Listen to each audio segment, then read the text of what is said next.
Think and Grow Rich by Napoleon Hill. Think and Grow Rich.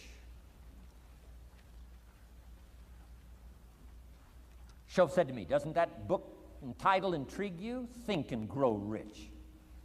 Don't you have to read that book? Think and Grow Rich. I said, yes, sir. By Napoleon Hill.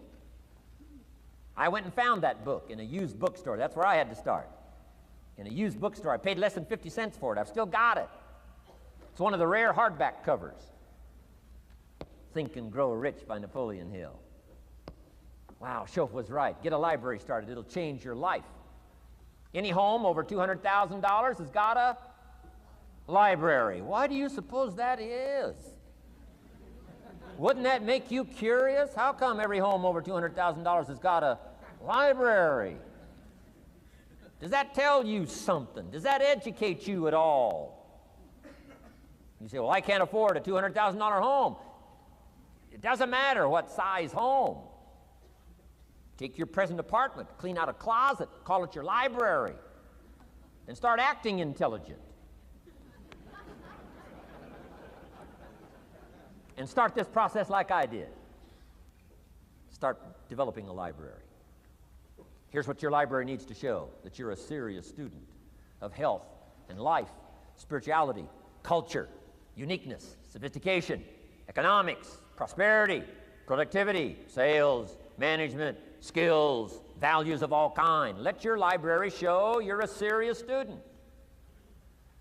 Don't be casual in learning. Don't be lazy in learning. Okay. Information is the key. Okay. Learning is the beginning of wealth. Learning is the beginning of health. Learning is the beginning of prosperity. Learning is the beginning of democracy, the beginning of freedom. All values, all virtues start with the learning process. So don't be lazy in learning. Don't be lazy in gathering the library that'll teach you and instruct you. And I got that book, Think and Grow Rich. Some of the ideas in that book inspired me no end, helped me to change my life. Now, it's got some weird stuff in it. You know, it's got some weird stuff. Napoleon was weird, so you gotta separate out a little of this weird stuff. But you can do that. You can separate out the weird stuff, okay? Unless you're weird, just do the weird stuff. Anyway,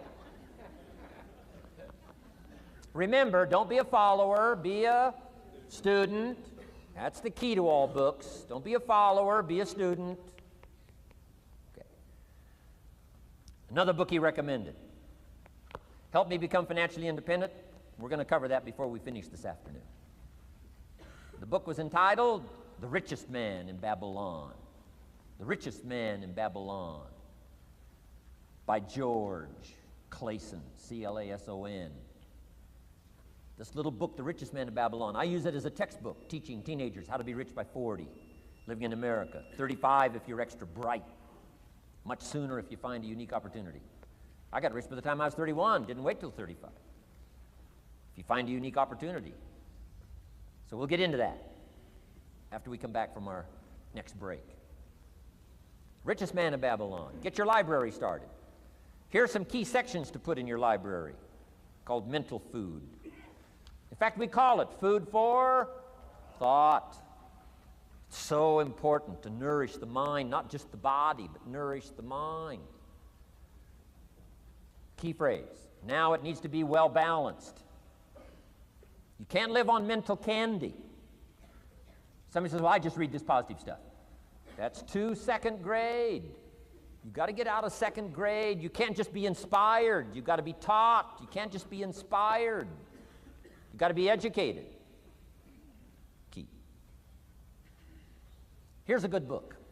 It's called How to Read a Book. Good title. How to Read a Book by Mortimer Adler.